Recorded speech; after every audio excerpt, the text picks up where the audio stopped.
ஒட்டன்சத்திரத்தில் புதிய பஞ்சாப் நேஷனல் வங்கி கிளை திறப்பு விழா முன்னாள் தமிழ்நாடு காவல்துறை இயக்குநர் IPS ரவி குத்துவிளக்கேற்றி திறந்து வைத்தார்.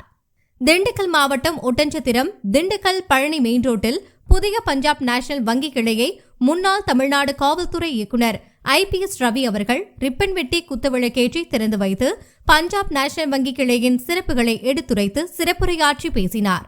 பஞ்சாப் நேஷனல் வங்கி திறப்பு விழா நிகழ்ச்சியில் சிறப்பு அழைப்பாளராக கோவை வட்டார கிளை தலைவர் சஜித் உசேன், ஒட்டன்சத்திரம் காவல் துணை கண்காணிப்பாளர் கார்த்திகேயன், காவல் ஆய்வாளர் தங்கராஜ், சார்பு ஆய்வாளர் சிவராஜா, மேலும் காந்தி காய்கறி மார்க்கெட் சங்க தலைவர் K தங்கவேல், ஒட்டன்சத்திரம் நகர்மன்ற தலைவர் திருமலைச்சாமி, நகர்மன்ற துணைத் தலைவர் வெள்ளைச்சாமி, நகர அவைத் தலைவர் சோமசுந்தரம், மத்திய ஒன்றிய செயலாளர் SRK பாலு, உதயம் ராமசாமி, ஜமாலுதீன் உள்ளிட்ட ஏராளமான தொழிலதிபர்கள் மற்றும் பொதுமக்கள் உள்ளிட்ட ஏராளமானோர் கலந்து கொண்டனர்.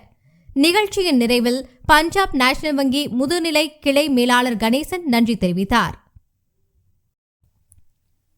ஒட்டன்சத்திரம் செய்திகளுக்காக திண்டுக்கல் மாவட்ட நிருபர் G. நாட்டுத்துறை.